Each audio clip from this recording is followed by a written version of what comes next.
Okay, so guys, we're live on Zoom. Whoever's joining us on Zoom, we'll see hopefully.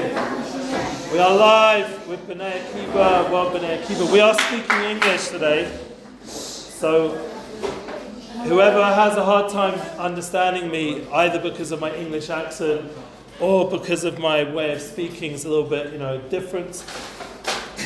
Yeah, exactly, and I'm proud of my flow. Like, I think I have what to offer you guys. So hopefully I'm not going to waste any of your time. You're all going to come out with something.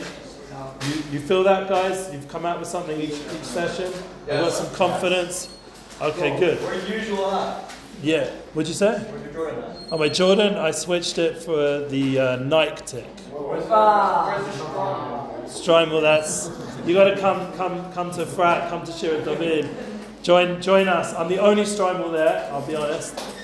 I wasn't going to bring that up, but now you did it. Okay, so we're going to be today all in. That's what we're talking about. Going all in. The class is not just because it's something interesting to talk about, because it's so relevant and it's so real right now for all of us. Everyone is being challenged, in the whole world.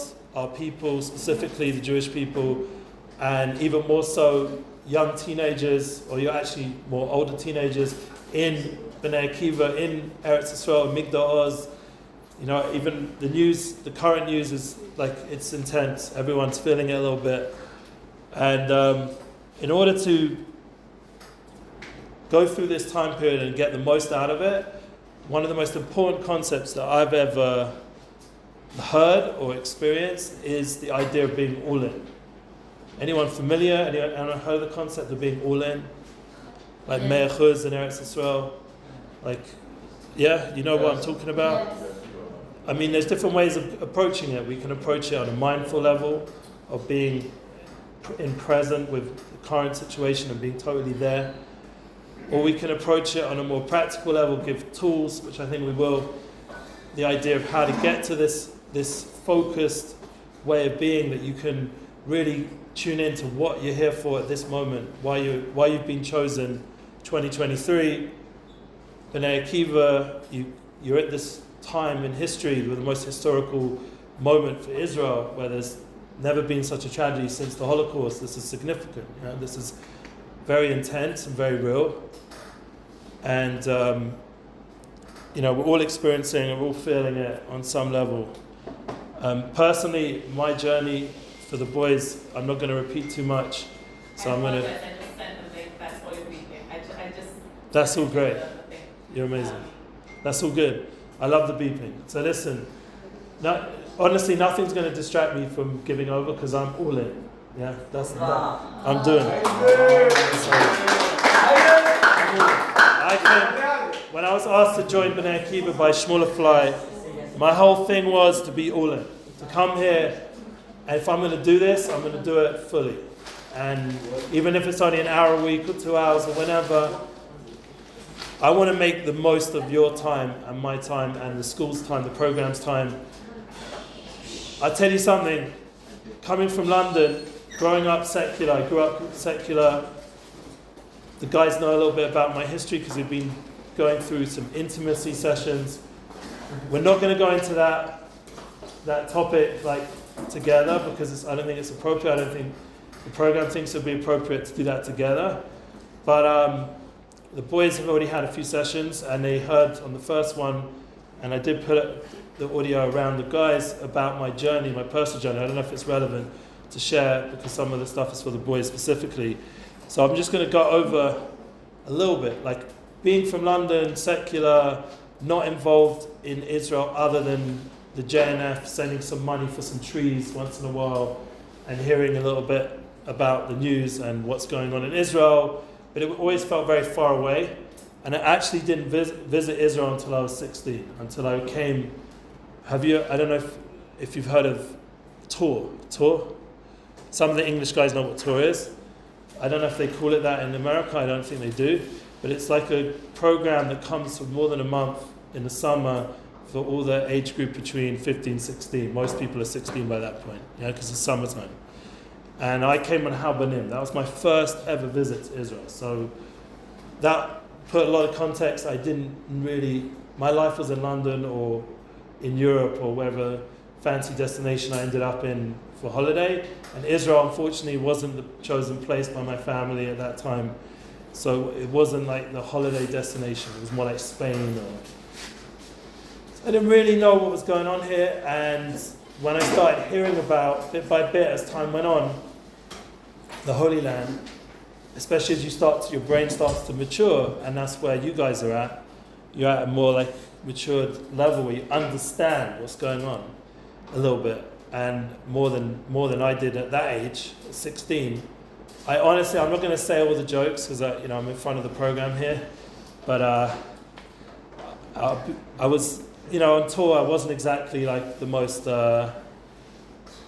let's say, spiritually focused guy. I was having a good time, and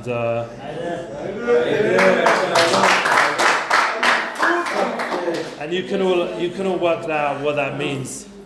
And I did look like this, obviously. Also, I was a little bit more young and hopefully in better shape. Now, so at 16, that was the tour experience. I came to Israel. I came to Jerusalem. First time I ever been to Jerusalem in my life. I went to kibbutz. We picked tomatoes. If you guys have done that yet, you've done the kibbutz experience? No. Yeah, we did all pretty much. Lettuce, more lettuce. Yeah, more lettuce. Yeah. I like that.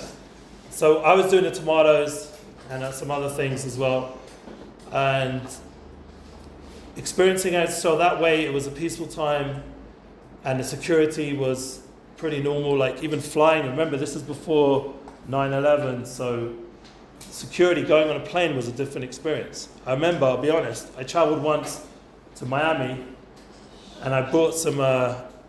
Actually, it was Disney. It was like somewhere in Florida, but maybe it was New York, maybe it was Orlando actually, because we were near Disney World. And I stayed by my friend for Xmas because that's what we thought. And I was able to get through the airline. Please forgive me, but I was able to get weed through the airline. That's how low security was. Yeah. And I even had a stop off on the way in Chicago. Nowadays, you can't. One, I would never recommend it anyway. But I'm just saying, it's a different world. Security, everything is on a whole different level. So I came here then in 1996. Then I came back 1998, and that was during my beginning of university.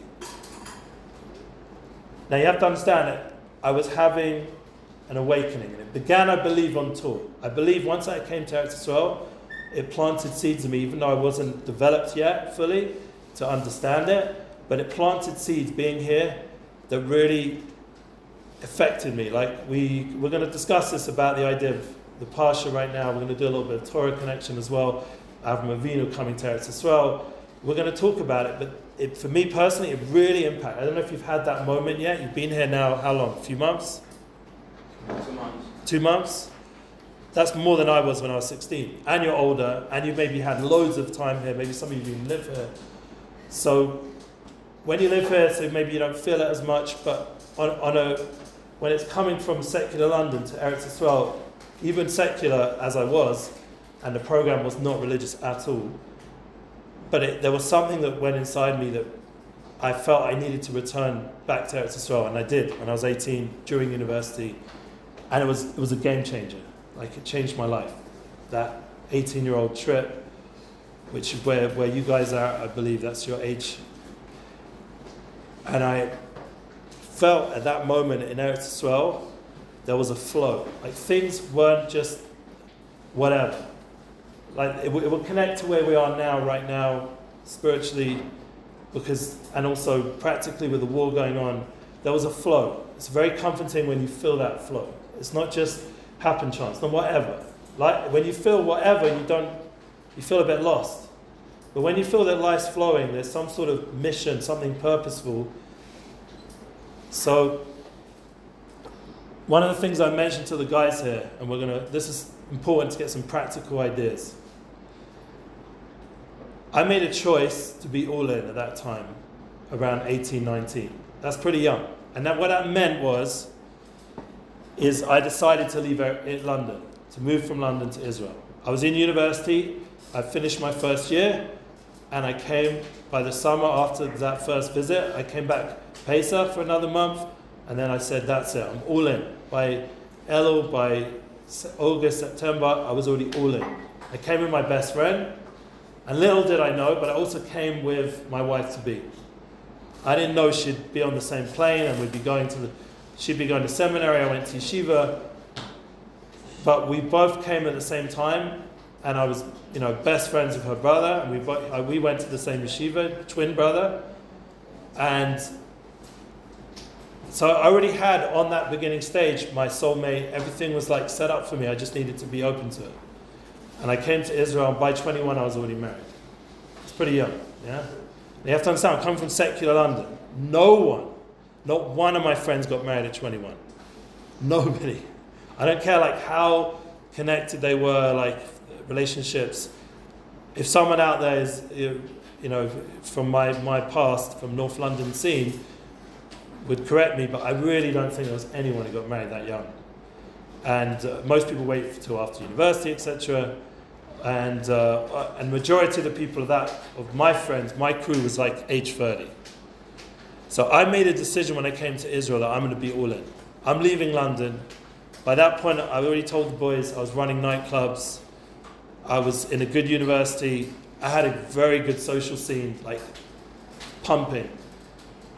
Once again, if anyone wants any proof of where I was at, you can ask my wife, my soulmate, because she was there then. It wasn't like this is like my,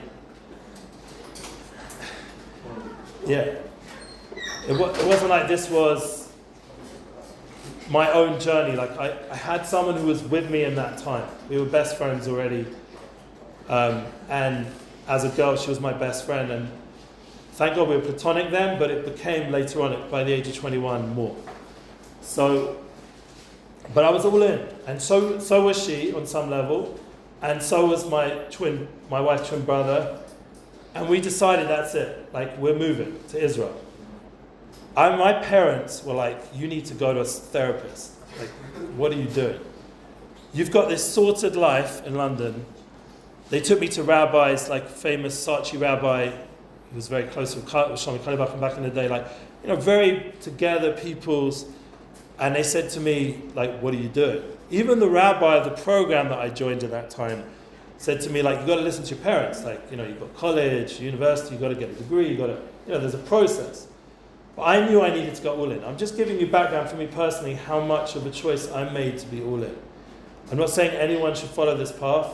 No, I don't believe in invitation. Everyone's got to go on their own journey. But for me at that time, the only way I could really ground myself in my heritage and be in the Holy Land, as you have on the wall there, Jewish peoplehood, and form active sense of belonging to Jewish people. The only way I was going to get to that was to come to Israel. That's the only place I felt I'd really get it. And you guys are getting it. So you're here. You're already here, and you might not even have to have given up as much as some others to be here. Maybe some of you did. Maybe it was really difficult for many reasons, financially, emotionally. But then what happened, came this war, and all of you said, whether you live here or not, you're going to stick it out. Because even living here is a challenge, yeah? I know that. I'm here now 20-something years, 25 years. And I do have a get-out clause. I have family in London. I have businesses. I have things I could do. But I've always said, no, this is my home. This is where I need to be. And this is how I'm going to become the best me I can be. And that is being all in. That's an example, me personally. Getting married young for me was being all in. Because marriage is about being all in. I was just listening to a very cool podcaster that I'm actually friends with, a guy called Zubi. I don't know if anyone's heard of him. He's a funny character. He got a record for lifting up the most amount of weight as a woman. So how did he do that? He identified himself as a woman, and then he bench pressed the biggest record for a woman ever got. And he became, it's a guy called Zubi, yeah? And he became famous. He ended up in Joe Rogan, and I got in touch with him, and he actually emailed back, would you believe? And every time we're in touch, and he just had a podcast today that I was listening to with a cool, like Gen Z writer, and they were discussing marriage nowadays. And they were saying, really, I mean, we're not going into the intimacy thing, but just to touch on it for a moment, we'll discuss it more tomorrow, boys. But the idea of being all in, a relationship has to really be all in. I'm married now 22 years almost, yeah, this kind of thing. So I hope I've been all in. It's like, it's not like I'm thinking in the back of my mind, there's other options, or, like the world makes you think that way, that, you've got all these apps and this ability to see other people's lives, so maybe it'll be better over there. No, I'm all in. And with all that noise going on online, I'm still all in. It doesn't make a difference. So, with the war right now, for all you guys, now this is where you're going to have to give me some feedback. I believe all of you are now all in. Is that right? I said that before, but I'm saying it again. Are you all in? You're here. Like, I'm sure you've got people saying, are you okay? Yeah, I've got a lot of messages. And I'm talking about even on the Shabbat, the Saturday, the whole terrible thing on October the 7th happened. Tragedy, Mum, you can't even say it, it's beyond words. What happened? I was getting messages and phone calls that whole day because I had left my phone by accident. My wife had not. I'd left it on, and I saw just message, like the phone was going nuts. And then my wife turned hers on because that's what we were told to do, and she was also getting it. And the whole world was phoning and messaging, and it's been till now. Still, I'm still getting messages.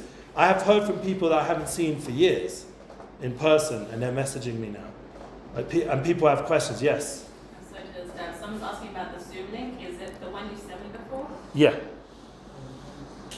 Is there someone to left in? Yes. No, there isn't. Let me try a different one. Could be the second one got sent, so we'll go into that.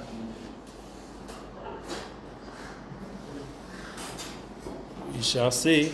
Good old Zoom. Okay. No, there's no one in either. So I sent both links.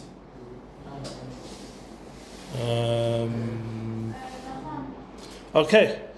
So with the Zoom, I don't know what to say. There's a second one. There's a backup link. Yeah. I got one from you. Someone's just saying it says the host has another meeting in progress. Okay. So. Maybe send me the second one. Yeah, the second one. I think I did send it to you. I have one.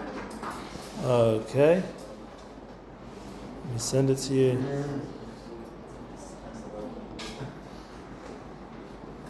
Okay, that's why I always do backups, because you never know. And that's also why I recorded this as well, so they can catch up. I'm that kind of guy. You got it? Amazing. Okay, so I'm going to go into that chat. Now listen, I was just saying how the phones aren't going to get me, but they got me. What can you do? Okay, I see people there. Woo! Okay. Welcome, Zoom people. Okay, she's coming. Okay, so now, yeah, guys, remember we're going to record this so you guys can pick it up on the boys' chat. It'll be there. What I want to get you to now, after mentioning Zubi and his chat today of being all in, is I want to get you to the next point. Yeah. Let's talk about Avram Avinu. We all have ancestry. Yeah, all of us. Every Jew has an ancestor, and even I've worked with many famous musicians, and many of them are Gerim, are converts, like Nissim Black, if any of you heard of him. And he is Nissim Baruch ben Avram. He's also from Avram, and he's also from Sarah. He's also got our ancestry by converting. He joins into our people and becomes part of that. So, and I've worked with many Gerim like that in music and other things, and as speakers as well. So, a lot of those Gerim, those converts, they're all in. And if you want to hear Avram Avinu's story, it says in the Gemara, in the Talmud, he was all in. It says that in Rashi. It says he gave his whole heart over, like his etzim, like his being, his inner being, over to this path. And this is something which is like we all inherit. We inherit the ability to be all in from Avram Avinu. If we start thinking back into what our tradition is, it's always been that way. Think about it historically. Think about all the different tragedies, all the different struggles our people have gone through. Yeah, the fact that we even exist. Have you ever heard of Mark Twain? Anyone here heard of Mark Twain? Yeah. What did he say about us? Anyone know? Forgot. Huh? Anyone knows the famous quote about the Jewish people?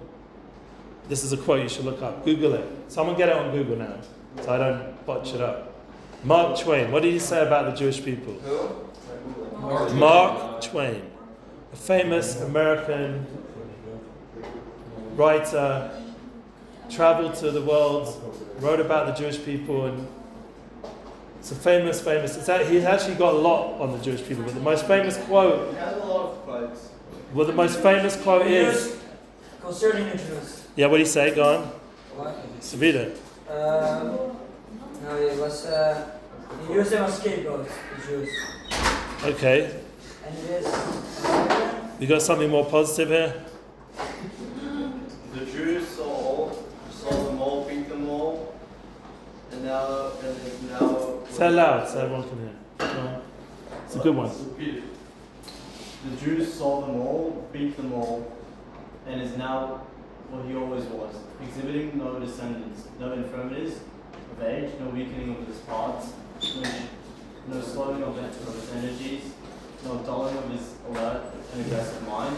All things are mortal, but to do, all other forces pass, but he remains. Okay, beautiful. So that's miraculous, guys. That's like, wow. And that's not coming from our people. He wasn't Jewish. He wrote that about us.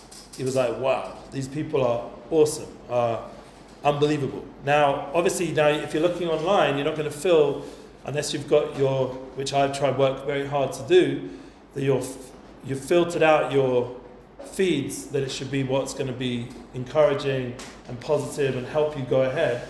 But at the same time, you are going to encounter a lot of negativity online about our people, no matter what.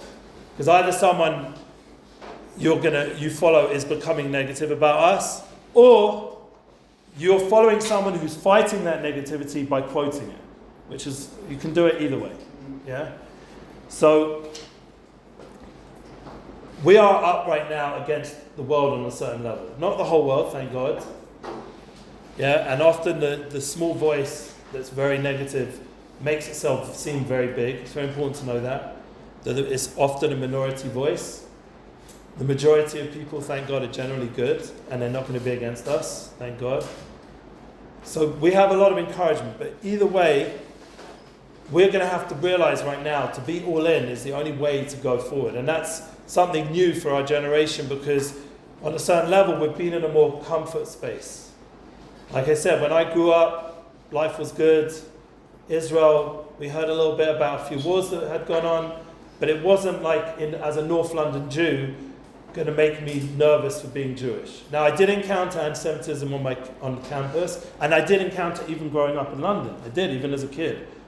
And I even got beaten up for it. Yeah. But all that did for me personally, rather than make me scared, like, I don't know if you heard of Rudy Rochman. He's one of my guys. Yeah, he's been all over the news channels recently. You heard of Rudy? Yeah. He's an activist. So he's one of my guys I help. He said at a certain age he became fearless. He certain realized that, like, I don't know how, he's unusual in this, but he became fearless about this whole issue with anti-Semitism. That's why he went into Columbus University. He went to the most anti-Semitic university there is, and went in there and took it on full on.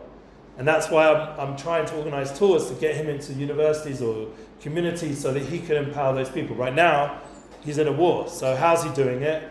Through news, through CNN, Fox, any major news channel. That's where he's at right now, the last 2 weeks. Ben Shapiro's show, he was just on it. There's a long list of where he's featured this last few weeks. So he's a voice that's very strong. He doesn't have that fear that most of us would naturally have. And having that fear, I just learned about it this week in Rav Shlomo Katz's community in Shirat David. Having that fear is very normal, very human. Having fear is a human reality, and you shouldn't be hard on yourself if you're feeling a little bit like fearful. Yeah, it's real. What's going on is real stuff. But there's different ways to approach the fear. I want to just say, I want to give over. My son, he's in the army. Yeah, it's important. He's in the army. He's a boy. He's growing up. It's an interesting story, his journey, and I won't say the whole thing because it's up to him to tell his own story. But as a father, he grew up very Hasidic, went to very Hasidic schools. I put my kids I went all into the religious world, Hasidic world. He grew up speaking Yiddish and Hebrew and English. And at some point he made his own choice to go on his journey. And I had to be supportive, just like my parents on some level, even though secular as they were supportive of my choice to come to Israel. I was supportive of his. And he ended up in a program where a lot of the kids had records, like criminal records, tough kids, but they really did a good job and they helped him get into the army. And he went to a special unit called Havat HaShomer. Havat HaShomer, there's 400 boys there. This program is tough. Out of the 400 boys, only around 4 or 5 ended up being in San Chanim. Most of them, they're all great boys and have all done very well, but they ended up as jobniks. Like, he was the top of that program. And then he went into San Chanim, and out of those 4 or 5 boys, he's the only one left who's in San Chanim from Havat HaShomer, from 400 boys. It's my son. I'm very proud of him. Yeah, San Chanim is the paratroopers. Yeah, and now he's training the last few weeks. Firstly, he was up on the border. I can't say too much because it's obviously private information, but he was up on the border, and security reasons, obviously. But he was up on the border and he was guarding a base until the other newer San Chanim came, and Miluim, the reservists came, the other paratroopers came, and they were there for almost a week, and they were shooting down drones the whole time. That was one of the things they were doing. And there was, unfortunately, terrorists trying to get in. Then he was pulled down to all the way, he came down south to Azov just a week before Shabbat, like in terms of a week ago before Shabbat. And he came, and Shabbat he had to get his tent ready, and he's in a special area where they're training to go into the tunnels. Now, part of the training going tunnels is also psychologists, psychotherapy. And they're telling them it's a 50-50 chance. They're being straight with him. It's 50-50. He's 19 years old, guys. I thought I was all in, choosing Eretz Yisrael. It's 50-50 in his unit if they go into the tunnels. Now comes the previous Shabbat, the last phone call before he's going in. They were going in this Shabbat. That was what they were told. What happened? There was hostages released. I don't know exactly strategic what exactly went on. They needed to work more on bombing, or whatever the strategy was between the hostages and the bombing. They decided to delay. So now what's he doing? He's in an abandoned building. I can't give the location, and he can't give me full details to me also. But they're doing now training in the building, because there's going to be other aspects. Not just going to be tunnels, it's going to be buildings. He hasn't been told exactly when, but it's with that awareness that it's going to be very dangerous going into Gaza. Yeah. Already 4 or 5, I think 5 now, unfortunately, boys from his unit have been killed in the way that he wasn't with at the beginning. And one when he joined his unit, unfortunately, during that time, because there have been some missions that they've been doing. This is really intense. I'm not trying to scare anyone. I'm just talking about my personal situation with my son. I was living in London. My brothers are in London. My daughter's there visiting right now. And they're not experiencing this. They're not experiencing sirens. They're not experiencing the war. They're hearing about it. They're feeling it on some level. They're going through media channels, how to process it. They're speaking to people like myself. Hopefully their community, the shuls, the synagogues are doing something. Yeah? And it's intense for them on some level, and they're hearing, unfortunately, about the rise in anti-Semitism. I was on an actual podcast called The Campaign Against Anti-Semitism. I don't know if any of you ever heard of it. It's an English organization. And they have hosted a bunch of my people, like Rudy Rochman, Moshe Reuven, he has like 2 million followers on Instagram.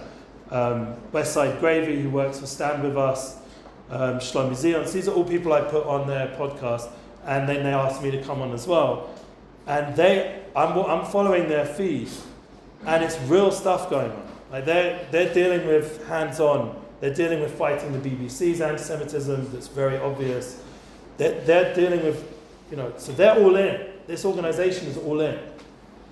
My son is all in. People have asked us, do you want to send any of your kids back home? Just for like a holiday or whatever, to chill. So my daughter had already booked her flights way before this. She'd already booked her flights. So I said to her, go, you need it, but you're not staying, you're coming home. I just confirmed today her flight back, because Alao messaged me and said, like, we need to know the numbers, who's coming back, who's not, who wants to stay in London, if this flight's really going to get full. So I pressed yes, well, she's coming, she's going to be on this plane back. So her plan is to be back in Eretz Yisrael by the end of the week, and I'm not planning on sending any of my kids to London. Like, that's not an option. We're here as a family. Even Nissan Black, my artist, we had a tour with Hafta and a bunch of other programs. We had to cancel the tour. That's not easy when you're running, music business stuff. You need to fulfill your engagements. We cancelled the whole tour. Why? Because he's all in this. And he doesn't want to leave his family here without him. How can he do that? There's been sirens going off the whole time in Beit Shemesh. He's not going to leave his family to go do a tour. So the program understood, and they're praying for us. And the president there even contacted me from the program and said he wants to make an event here instead.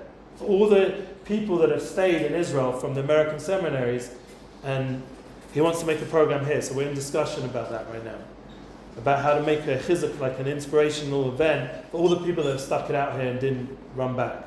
Not saying that they're wrong. Everyone's got their personal situation. People on Zoom, all respects.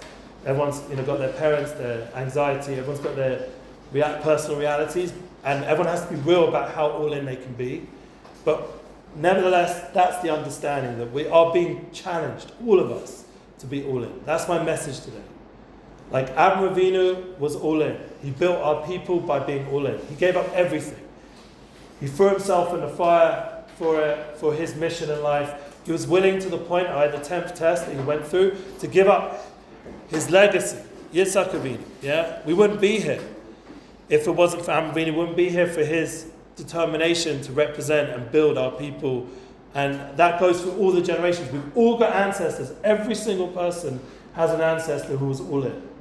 There was opportunities to convert, opportunities to have power in the Christian church, for example, or have power in business and give up Shabbat or give up connection to your Jewish heritage, or to intermarry. We all come from somewhere where that was challenged, and we have ancestors who said, no, I'm all in. I'm all in with our people. One of the things we've discussed with the boys, and this is now give you some practical tips. We spoke first about being proactive. That was when I went through my whole journey and relationships, connecting. Go out of your way to create positive relationships with people. That's a proactive trait. That's very much in tune with Avraham Avinu's light of kindness and welcoming people. Yeah, choosing good, choosing kindness. The second thing we discussed, and we've been going now 2 sessions on that, and we're going to actually go to the next stage. We'll discuss that in a moment. But we've been discussing end in mind, having a mission statement. That is what you've got on the wall here, and I'm happy we're in this classroom this time, because that is important, to know why you're in Bnei Akiva, what you're trying to achieve. And is this class helping get you a step closer? Informed, active sense of belonging to Jewish people. I think so. Being all in makes sense. That's what we're discussing. That's the mission statement of Bnei Akiva, but each of you have to figure out your own mission statement. So I'm giving you 2 points. First, be proactive. Start choosing good in your life more and more. How you can get involved in helping the current situation. That is our situation. All of us can give a little bit, what the program allows. If they create chesed opportunities, get involved. If you want to get involved with the frat community, and it's with the permission of the program, I'm here. There's a whole beautiful community in a frat or other places around here. Then there's end in mind, mission statement. Having goals, having dreams, having values. Yeah, wanting to know, what am I here for? So all of you, let me ask you, has any of you written down ever what you want to do in life? Have you written it down? It's really powerful, not just to think about it, but to write it down. Has anyone here done that? Has anyone? Funny enough, next to me it says love. Okay, someone wrote down here love. So everyone on some level has written down some dream, some goal, some value. Yeah? Anyone here? We have a lesson with the children was to write things we want to achieve. So we did this year.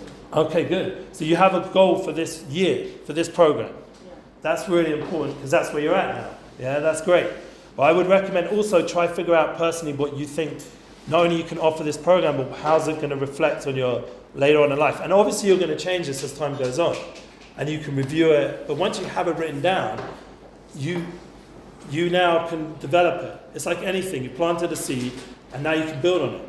So you start building bit by bit. When I was your age, I was already writing poems. I was writing songs. I even have an album online called Together. I wrote it in 1998, 99, when I was 18, 19, because I was born 1980. And I have an album online. And in that album, I've been listening to it recently. I only put it out, I only actually recorded it 2001. And I only put it out on Spotify, because, we didn't have Spotify. I only put it out on Spotify like 2020, during the Corona story. Because Corona, you had plenty of time to do all this kind of writing down and poetry. And I even put out a few albums, like collab albums. It's a great time. Right now, maybe you're not going around as much on Tiolim, so this is a time to develop this kind of stuff. Poetry, creative aspects, doing stuff together as friends. I remember this moment, I was sitting with my wife. She wasn't my wife then. It was a park in London, in L Street, a place called L Street. Funny enough, L Street, which is L, my name's Eli. And we're sitting underneath a tree, funny enough, yeah? And I was sitting there, and I looked at this young lady who was becoming very close, and I said to her, I feel this intense feeling, and she felt it as well, like we have been together in another life, like we were relatives, or we had a very important relationship, and she felt exactly the same feeling. It was like a moment, and it took over us at that moment, just sitting on the tree. What we were doing on the tree, we were writing poetry at that time. I was writing songs, lyrics for my album and stuff. She was an artist, she was drawing. We're being creative, and we just had that moment of connection. We were only 18, I think. And there was no physical, it was just this moment of clarity. There's something deep about our relationship. And it continued on till we got married 21. So, as I said, not everyone's going to get that gift. I was very fortunate to have found that at such a young age and still have it, thank God. But one, you can pray for it, but two, what I would say, the more you are engaged in that all-in approach, where you are real about relationships with people and real about moments in time like this right now, war, like you're tuning into this difficult time, and hopefully it should be over soon, only for good, for victory and for success. All our soldiers should be successful. Everything we're doing here is to dedicate to all those people. They should be successful, and all the hostages should return. We've got to keep that in mind. But you can get something out of this time special, all of you. Unique. And when you get that moment with that person that can be the one, your soulmate, as we'll talk about in intimacy, you now all in. You have a relationship which is all in. And this is something which is really hard for our generation, especially with the way internet's training us, like to think in terms of the shorts, TikTok, reels, mindset of moving on to the next thing. It's very hard, even probably for all of you to even focus this amount of time. Yeah, it's hard for us to be all in it, even to just listen to something. So I hear that, it's hard. And we're being mentally trained to not think in a long-term way. Me personally, I love the long-form podcasts. I don't know if you guys do. I'm totally into long-form, because then you get to hear a real discussion and you really get to journey with those people. But from what I've seen from my own kids, short form is where it's at. And everyone's just flying from one thing to the next. So it's very difficult in that reality of how you're training your mind to process stuff, to be totally focused and all in.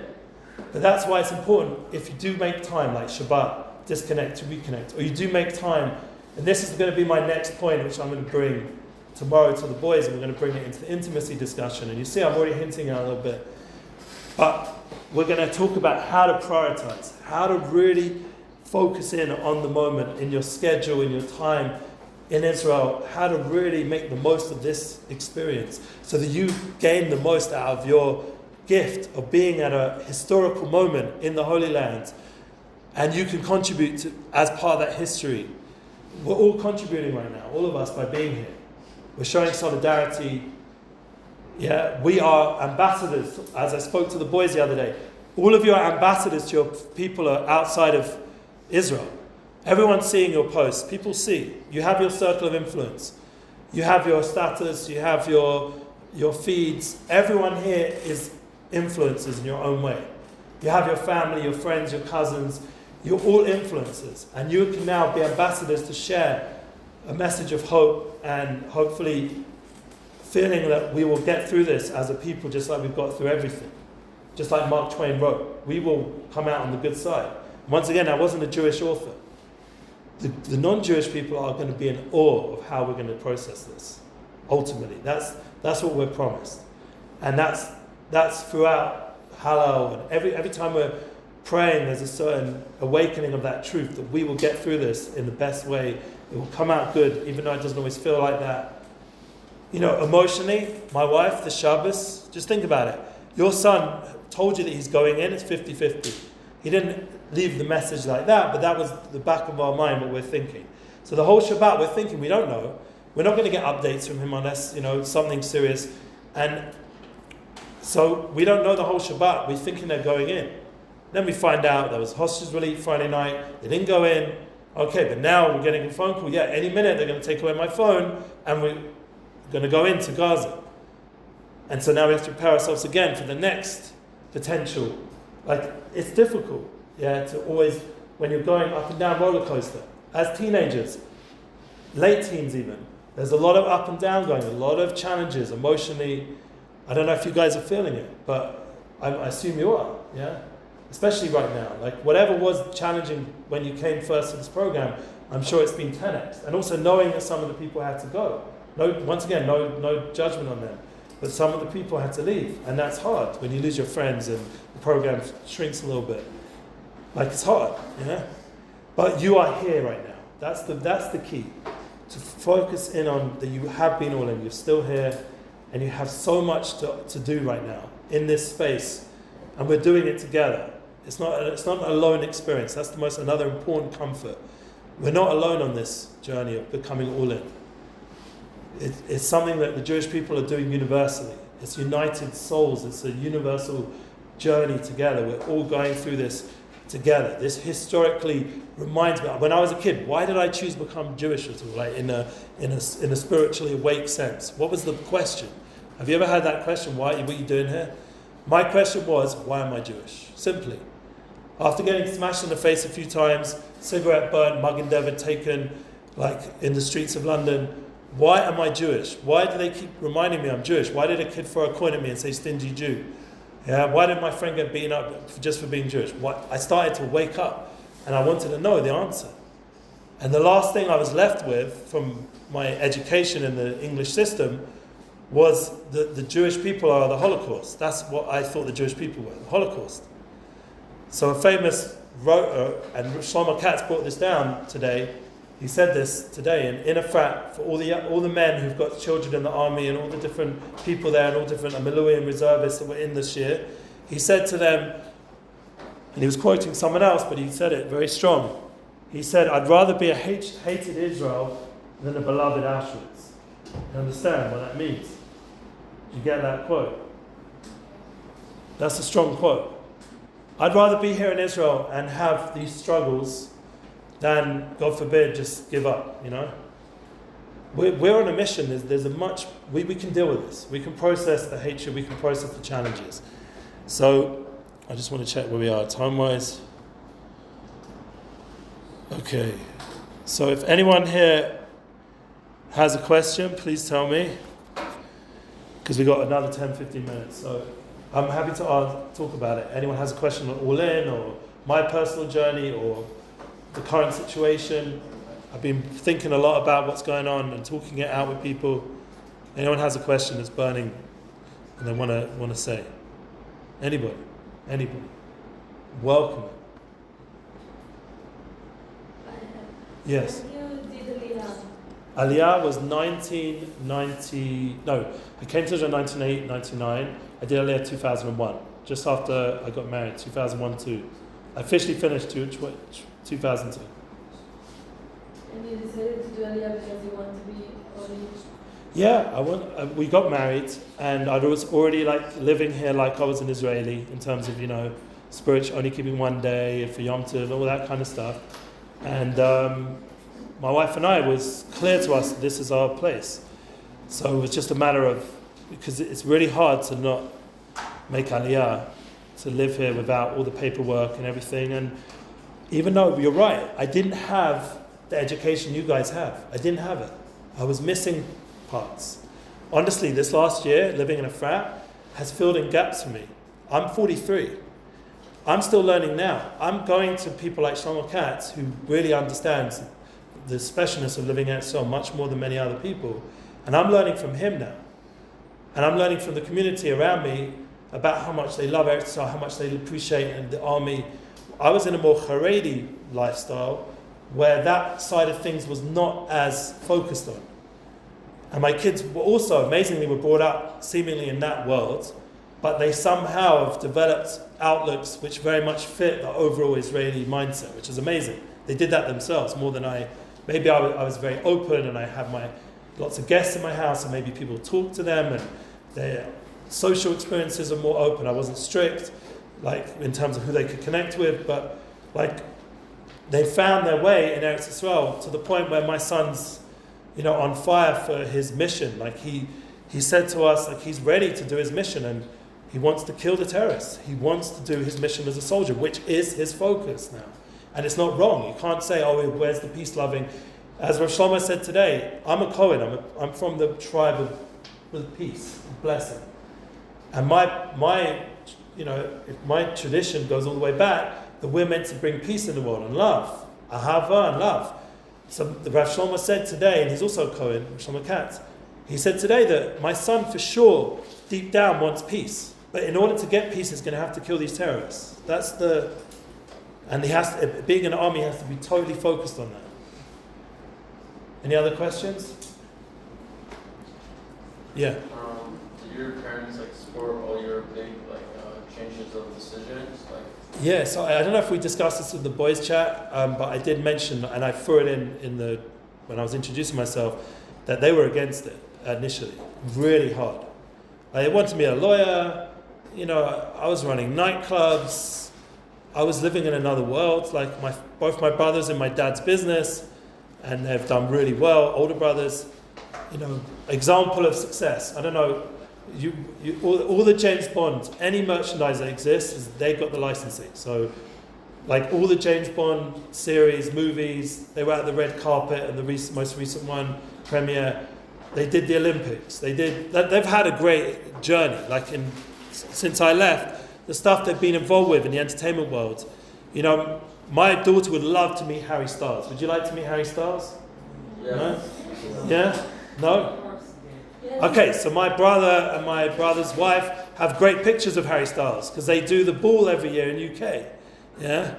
My dad told me a story when I went back how he had dinner with Elton John and walked out on Elton John. He was just in a documentary about it. And my uncle was just in a documentary with George Michael. He used to go on holiday every year to Portugal.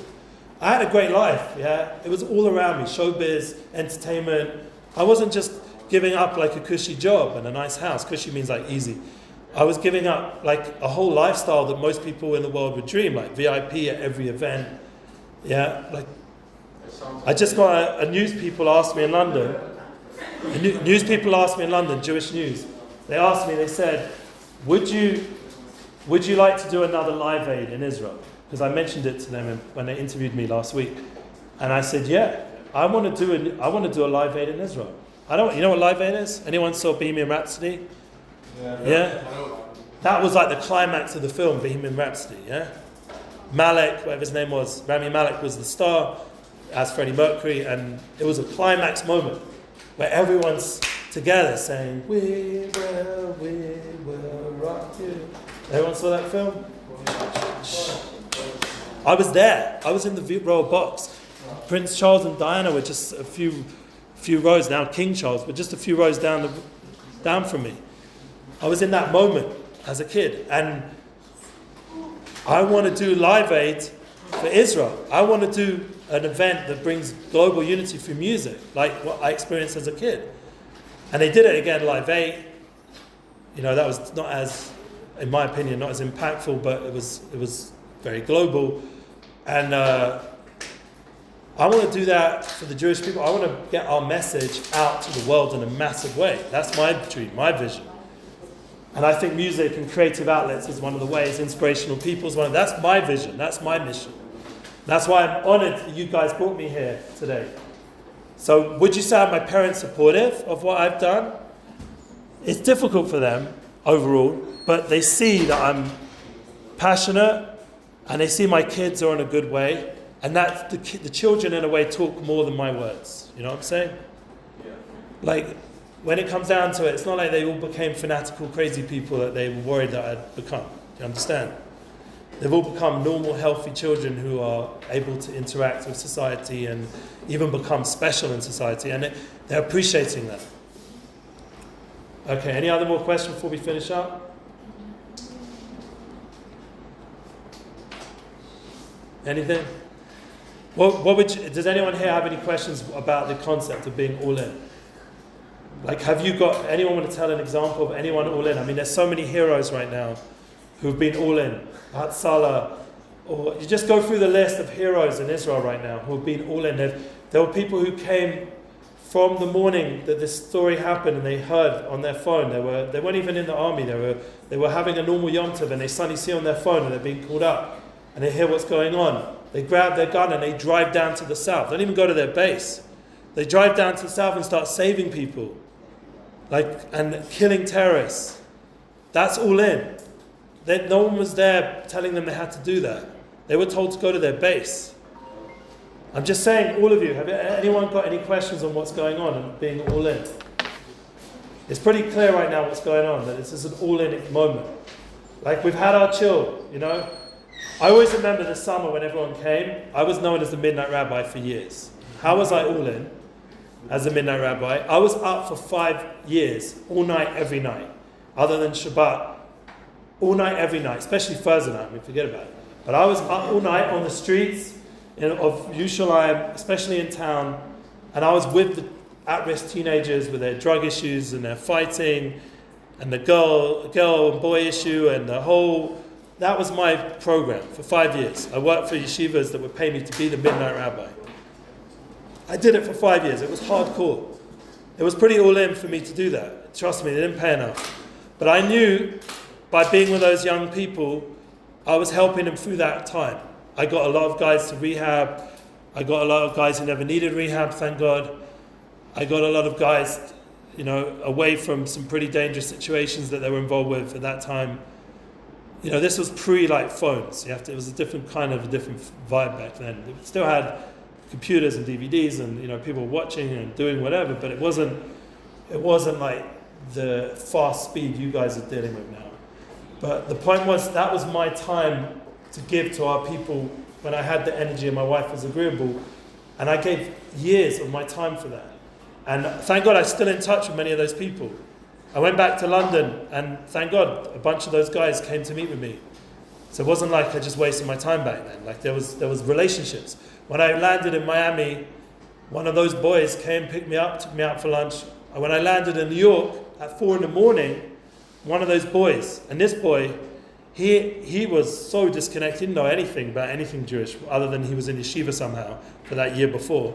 And now he's working in a restaurant, and I said, I've got to take you to this holy site, because he said, I'll take you wherever, Rabbi. It's 4 a.m. So I took him to the Oil. Anyone heard of the Oil in New York? Yeah. So I took him to the Oil. It's a beautiful place there.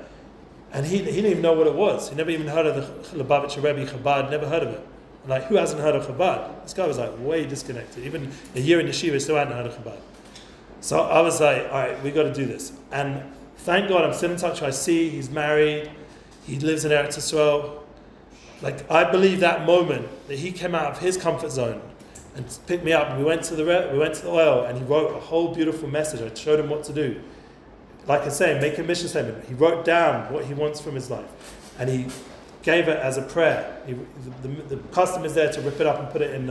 One of the most moving images I saw was hundreds of those papers of all the hostages being put in putting in the Oil, not ripped up, just put in, as if to say, like, do something about this Rebbe. Obviously it's going to be in Hashem, God's going to do it, but the Rebbe has a lot of merit. So in your merit, do something about this. Yeah, get these hostages back. So this is something we should be thinking about. What can we do? How can we give more awareness of everything going on? And in the end, as we end off this class, and even though there's less of you guys here, but thank God, as I said, I recorded it, so anyone can listen to the audio. You can share it around. The main point is that all of us have the ability to be all in, because it's in our DNA. Avraham Avinu, Sarah Menu, they implanted it in us. It's part of our destiny, it's part of who we are. We all have that ability, and you're seeing it live right now. Not just me, I'm a small story. I got my own son's doing it.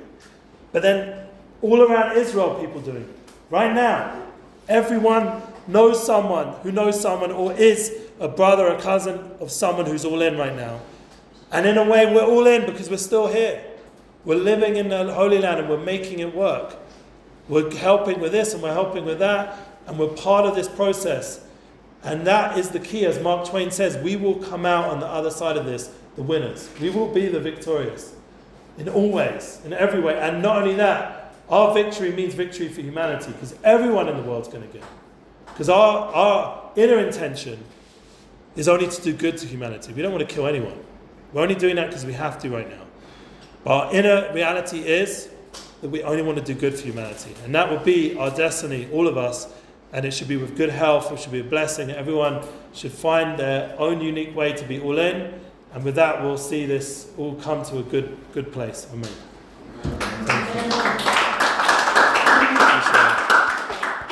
Thank you so much for your time. Really appreciate it.